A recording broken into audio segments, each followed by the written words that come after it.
Aquele ano tinha sido intenso. Como fotógrafo social, tiro a maior parte da minha renda dos eventos que fotografo. E os primeiros 6 meses do ano haviam sido difíceis do ponto de vista financeiro. Parecia que a galera não estava querendo fazer festas, e isso não me cheirava bem. Falando em cheirar, permita-me avisá-los que esse episódio vai explorar o universo olfativo das memórias, ou, mais especificamente falando, a tal da memória olfativa.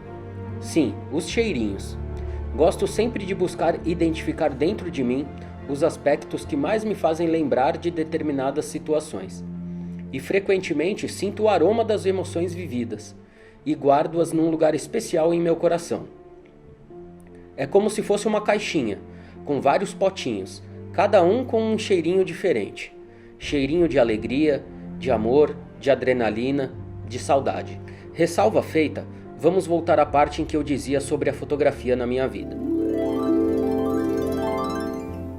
No estúdio onde eu trabalho, costumávamos receber as marcações e agendamentos de freelances com uma semana de antecedência ao evento. Eu ainda estava extasiado de emoção e um pouco alcoolizado, confesso, quando recebi a notícia que tivera sido escalado para fotografar um casamento granfino na famosa Rua Oscar Freire, em São Paulo. Era quarta-feira, 27 de junho de 2012, havíamos acabado de empatar com o Boca Juniors no primeiro jogo da final. O jogo de volta seria na semana seguinte no Pacaembu, e a notícia acabou com meu entusiasmo, me deixando sóbrio como um balde de água fria. Mesmo um pouco alegre por causa das latinhas de cerveja, não foi difícil raciocinar. Estava a uma semana do jogo mais importante da minha vida e ao mesmo tempo escalado para trabalhar. Escolher entre as duas coisas pode parecer uma decisão óbvia para a maioria, mas não para um louco dentre o bando de loucos. Aquele 4 de julho não seria um dia como outro qualquer. Não é só um jogo. Não é só um jogo. Mesmo precisando da grana do evento, prometi a mim mesmo que iria assistir ao jogo custasse o que custasse. O casamento que se foda. Afinal, quem em sã consciência marcaria de se casar no dia de uma final de Libertadores? Talvez eu esteja sendo duro demais, pois os noivos não poderiam imaginar que a festa tão sonhada por eles não seria nem de perto a maior festa daquele dia. Um dia memorável, 4 de julho de 2012. Claro, ainda faltava convencer meu chefe que eu não iria trabalhar naquele dia. E ele, um sujeito disciplinado, duro e extremamente responsável, não aceitaria com facilidade que eu recusasse um trampo por causa de um mero jogo de futebol. Para ele, provavelmente era um jogo comum, mas não era só um jogo, era o meu Corinthians. Uma troca de escala e remanejamento de equipes a somente uma semana do evento não seria uma tarefa fácil. Apelei para todos da empresa antes de chegar a ele. E então, um dia antes da grande final, recebi a notícia que estava liberado do trabalho. Só tinha uma condição: eu teria que ir fotografar o making-off da noiva num hotel na Avenida Paulista, centro comercial e financeiro da cidade. O tão esperado dia chegou, e como em outros dias de trabalho, a rotina foi quase a mesma, exceto pela camisa do Corinthians que vesti sob o traje social do trabalho. Revisei o meu equipamento fotográfico e fui para o estúdio, onde encontraria meu amigo cinegrafista que faria dupla comigo nesse making-off da noiva. Luiz, um São Paulino gente boa, seria meu companheiro durante toda a tarde de trabalho, e apesar de ter me zoado o tempo todo com seu anticorintianismo, confessou dias depois que acreditava na vitória corintiana, devido à superioridade do time. A cada clique que eu fazia, rojões estouravam pela Avenida Paulista. No quarto, os sons do secador de cabelo e do champanhe estourando se confundiam com os gritos eufóricos de torcedores na rua. Não era um dia normal. Recepcionistas do hotel, manobristas, garçons e até quem não gostava de futebol, todos só falavam nisso. Concentrado e sozinho, na deliciosa solidão que todo fotógrafo sente dentro do visor da câmera, eu sentia o cheirinho do perfume da noiva, da maquiagem e dos produtos de beleza, mas minha imaginação estava longe dali, pairando pela cidade, carregada pelo inconfundível cheiro de pólvora. Eu só conseguia me lembrar dos fogos de artifício que eu e o meu pai soltávamos em dias de jogos. Corinthians pra lá e pra cá, nos corredores do hotel, lanchonetes e botecos da cidade. Minha vontade era de sair correndo e gritando como um louco. A Libertadores da América era a obsessão corintiana, um time com 102 anos de história que ansiava pela conquista que já pertencia a todos os outros grandes rivais. A cidade estava em festa. Poder presenciar isso foi uma dádiva. Hoje, analisando em retrospectiva, percebo o quanto foi bom ter que trabalhar nesse dia, pois me obrigou a andar pela cidade, pegar trânsito, comer um pão na chapa na padaria, coisas comuns, que passariam despercebidas num dia qualquer. Mas aquele 4 de julho não era um dia qualquer. E todas essas simples atividades se tornaram peculiaridades. Eu diria particularidades de um dia inesquecível. Um dia que começava a me cheirar felicidade. Apesar de ter acompanhado o Corinthians no estádio em algumas oportunidades durante a competição, não consegui ir às fases finais. Mas isso não impedia que a festa acontecesse. Fazíamos churrasco na casa do meu pai com toda a família corintiana. Chamávamos os amigos e festejávamos até tarde. Eram reuniões inesquecíveis. Um clima que não poderia ser descrito de outra forma que não fosse com alegria nos olhos e saudade no peito.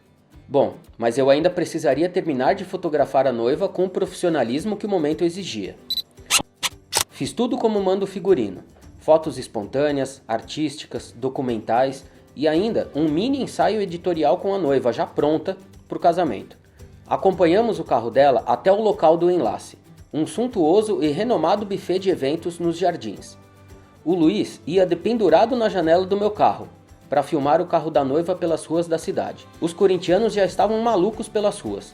Carros com bandeiras, prédios com bandeirões, sacadas enfeitadas, ambulantes e motoqueiros ansiosos pela hora do jogo que demorava a chegar. Por volta das 8 horas da noite, deixei o Luiz no buffet. Me despedi dele e da noiva. Desejei sorte a ela e ela a mim. O caminho até a casa do meu pai foi longo, com muito trânsito e expectativa. Cheguei 20 minutos antes de o jogo começar. Foi o tempo de trocar de roupa e abrir uma cerveja.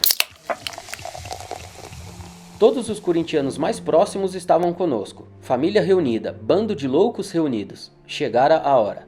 O cheirinho do churrasco do meu pai me acompanhou durante toda a infância. Para mim, ele representava festa.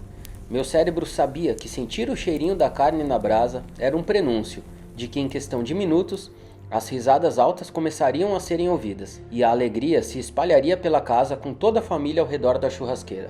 Mas nesse dia, meu cérebro parecia sabotado pelo olfato. O cheirinho do churrasco era na verdade cheirinho de tensão absoluta, que nem mesmo o aroma inconfundível da arruda em minha orelha conseguia suplantar. Entre no clima da torcida no Pacaembu! O cheiro de tensão permaneceu na sala de casa por todo o jogo, exceto pelos instantes em que comemorávamos os 2 gols. Olha a chance do gol do Corinthians!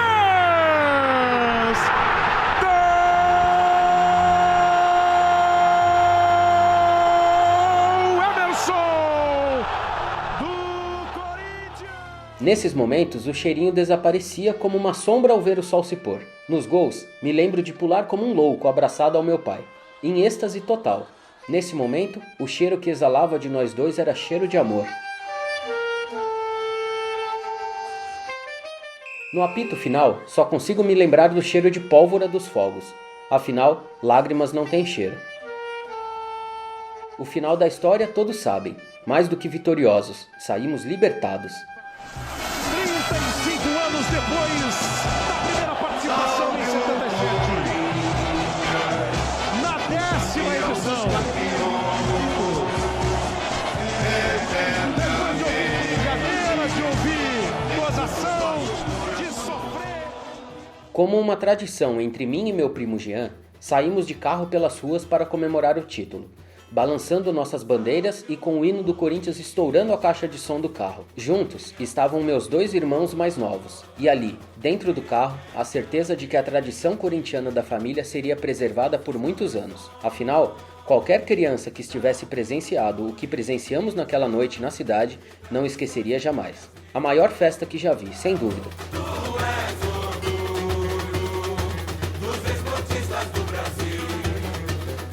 Engarrafamentos pelas avenidas da cidade em plena madrugada. As pessoas desciam dos carros com bandeiras, pulavam e giravam pelo ar na mais absoluta euforia. Não havia ninguém sem um sorriso no rosto. Gargalhadas e gritos ecoavam entre os prédios.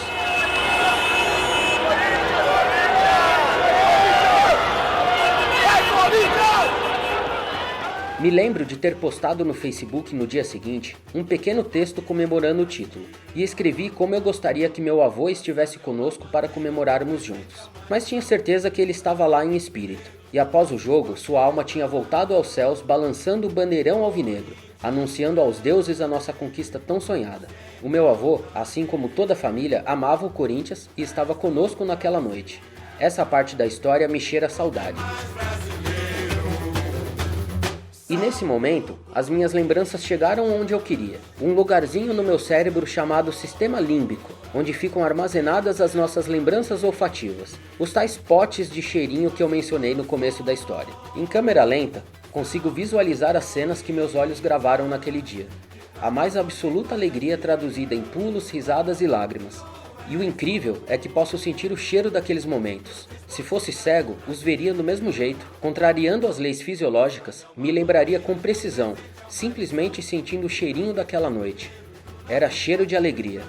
Pois é, gente, um dia repleto de aromas, cheirinhos que pairavam pelo ar. Lembrar daquele dia é inevitavelmente sentir os cheirinhos dele. Não teria como descrevê-lo de outra forma. Cheiro de família, cheiro de abraços, cheiro de churrasco, cheiro de saudade, cheiro de amor, cheiro de alegria. 4 de julho de 2012, o dia que cheirou alegria.